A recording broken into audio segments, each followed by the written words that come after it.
Sir, ಈಗ ಬಿಹಾರ ಮಾದರಿಯಲ್ಲೇ September 25ರ ನಂತರ 25ರ ನಂತರ ಈ ಮತದಾರ ಪಟ್ಟಿ ಪರಿಷ್ಕರಣೆ ಕೂಡ ಮುಂದಾಗ್ತಾ ಇದೆ ಕೇಂದ್ರ ಚುನಾವಣಾ ಆಯೋಗ. ರಾಜ್ಯದಲ್ಲೂ ಕೂಡ ಇದನ್ನ ಯಾವ ರೀತಿ ಫಸ್ಟ್ ಈಗ ಏನು ಅವ್ರು ಮಾಡಲಿ, ಈಗ ಏನು ಮಾಡಬೇಕು ಅಂತಿದ್ದಾರೆ ಅದನ್ನ ನಾವೇನು ಅಬ್ಜೆಕ್ಷನ್ ರೈಸ್ ಮಾಡಿದ್ದೀವಿ, ಏನು ಇಶ್ಯೂ ಕೇಳಿದ್ದೀವಿ, ಏನು ಇನ್ಫಾರ್ಮೇಶನ್ ಕೇಳಿದ್ದೀವಿ ಅದು ಕೊಡಲಿ. COD ಇನ್ವೆಸ್ಟಿಗೇಷನ್ ಮಾಡಿದ್ರೆ ಯಾರದು ಅಂತ ಈಚೆ ಬರ್ತದಲ್ಲ, ಆ ಫೋನ್ ನಂಬರ್ ಈಚೆ ಬರ್ತದಲ್ಲ, ಯಾವ್ದಾದ್ರು ಒಂದು ಫೋನ್ ಅಡ್ರೆಸ್ ಅಲ್ಲಿ ಅವರು ಮಾಡಿರ್ಬೇಕಲ್ಲ, ಇಲ್ಲ ಫೇಕ್ ನಂಬರಾ, ಹೊಸ ನಂಬರಾ, ಇನ್ನೊಬ್ಬ ಮಾಡಿದಾರ, ಅದೆಲ್ಲ ಕಂಪ್ಲೀಟ್ ಇನ್ವೆಸ್ಟಿಗೇಷನ್ ಆಗಲಿ. ಬಟ್ ನೀವು ಬ್ಯಾಲೆಟ್ ಪೇಪರ್ ವಿಚಾರವಾಗಿ ಡಿಸಿಷನ್ ತರ್ತೀವಿ ಅಂತ ಹೇಳಿದ್ರೆ, ಈಗ ಸ್ಥಳೀಯ ಸಂಸ್ಥೆಗಳಲ್ಲಿ ಬ್ಯಾಲೆಟ್ ಪೇಪರ್ ತರ್ತೀವಿ ಅಂತ ಕ್ಯಾಬಿನೆಟ್ ಅಲ್ಲಿ ಎರಡು ಕ್ಯಾಬಿನೆಟ್ ಆದ್ರೂ ಚರ್ಚೆ ಆಗಿಲ್ಲಲ್ಲ? ಚರ್ಚೆ ಎದ್ದಿರ್ಬೇಕು, ಕಾನೂನಲ್ಲಿ ಅವಕಾಶ ಇರಬೇಕು. ಕಾನೂನಲ್ಲೇ ನೀವು ನನ್ನ ಇದನ್ನ ನೋಡಿ, ನೀವು ಎಲೆಕ್ಷನ್ ಕಮಿಷನ್ ರೂಲ್ಸ್ ಏನಿದೆ ನೋಡಿ, ಎಲೆಕ್ಷನ್ ಕಮಿಷನ್ ರೂಲ್ಸ್ ಅಲ್ಲದೆ ಸಂಪೂರ್ಣವಾಗಿ ಅವ್ರಿಗೆ ಬ್ಯಾಲೆಟ್ಗೆ ಅವಕಾಶ ಮಾಡಿಕೊಟ್ಟಿದ್ದೀವಿ, ಮತ್ತೆ ಮಾಡಿಕೊಟ್ಟಿದ್ದೀವಿ.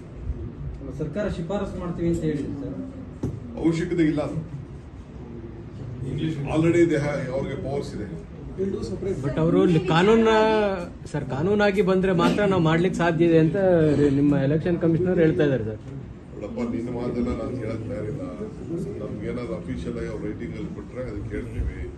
ನಮ್ಮಲ್ಲಿರುವಂಥ ಆಕ್ಟ್ ಪ್ರಕಾರ ನಾವು ಕೊಡ್ತೀವಿ. ಅದು ಡಿಲಿಮಿಟೇಷನ್ ಆದ್ಮೇಲೆ ಡಿಪಾರ್ಟ್ಮೆಂಟ್ ಅವ್ರಿಗೆ ಅಪ್ರೋಚ್ ಮಾಡ್ತಾರೆ. ಸರ್ಕಾರ will not medal with that. They have authorised, they will do it. Ballot paper ಇದ್ರಲ್ಲೇ ಎಲೆಕ್ಷನ್ ಮಾಡ್ತೀರಾ ಸರ್? BBMP ಸ್ಥಳೀಯ ಸಂಸ್ಥೆ ಎಲೆಕ್ಷನ್ ಕಮಿಷನ್ಗೆ ಏನು ಅವಕಾಶ ಇದೆ ಅದು ಮಾಡ್ತಾರೆ. ಮಾಜಿ ಮುಖ್ಯಮಂತ್ರಿಗಳು ಸರ್ ಒಂದು ಟ್ವೀಟ್ ಮಾಡಿದ್ದಾರೆ ಮಿಸ್ಟರ್ ಕುಮಾರಸ್ವಾಮಿ ಅವರು ಹೇಳ್ತಾರೆ, ರಾಜ್ಯದಲ್ಲಿರುವಂತಹ ಸ್ಟಾರ್ಟ್ಅಪ್ ಮತ್ತೆ IT ಕಂಪನಿಗಳನ್ನ ಗುಂಡಿ ಕಂಪನಿಗಳಾಗಿ ಮಾಡಿ ಅವುಗಳನ್ನ ಇಲ್ಲಿಂದ ಓಡಿಸುವಂತ ಪ್ರಯತ್ನವನ್ನ DCM ಅವರು ಮಾಡ್ತಿದ್ದಾರೆ. ಆಯ್ತು, ನೀನು MP ಸೆಂಟ್ರಲ್ ಮಿನಿಸ್ಟರ್ ಇದೆಯಪ್ಪ, ನೀನ್ ಕಾಂಟ್ರಿಬ್ಯೂಷನ್ ಬೆಂಗಳೂರು ನಗರಕ್ಕೆ ಏನು ಅನ್ನೋದು ಫಸ್ಟ್ ದಯವಿಟ್ಟು ಎಷ್ಟು ಹಣನ ಪ್ರೈಮ್ ಮಿನಿಸ್ಟರ್ ರಿಕ್ವೆಸ್ಟ್ ಮಾಡಿಕೊಂಡು ಹಣ ತಂದಿದ್ಯಾ ಬೆಂಗಳೂರು ನಗರಕ್ಕೆ ರಸ್ತೆಗಳನ್ನು ಮಾಡಲಿಕ್ಕೆ? ಹಿಂದೆ ಜವಾಹರ್ಲಾಲ್ ನೆಹರು ಮಿಷನ್ ಅಂತಿತ್ತಪ್ಪ, ಮನಮೋಹನ್ ಸಿಂಗ್ ಕಾಲದಲ್ಲಿ, ಮೋದಿಯವ್ರ ಕಾಲದಲ್ಲಿ ಇಲ್ಲ. ಈಗ ನೀವು ಮೋದಿಗೆ ರೈಟ್ ಹ್ಯಾಂಡ್ ಲೆಫ್ಟ್ ಹ್ಯಾಂಡ್ ಇದ್ದೀರಿ, ಬಹಳ ಸಂತೋಷ.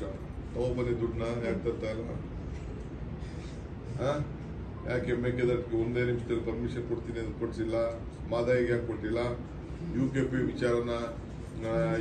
ವಿಚಾರ ಅವರೇನೋ ಕೋರ್ಟ್ಗೆ ಹೋಗ್ತೀನಿ ಅಂತ ಹೇಳ್ತಾರೆ. ನೀನ್ ಯಾಕೆ ನಿನ್ ಧ್ವನಿ ಎತ್ತಿಲ್ಲ? ರೈತರ ಮಕ್ಕಳು ಧ್ವನಿ ಸುಮ್ಮನೆ ಬರೀ ಟ್ವೀಟ್ ಮಾಡ್ಬಿಟ್ಟು ಒಂದು ಪೇಪರ್ ಹೇಳಿಕೆ ಕೊಟ್ರೆ ಪ್ರಾಬ್ಲಮ್ ಸಾಲ್ವ್ ಆಗಲ್ಲ.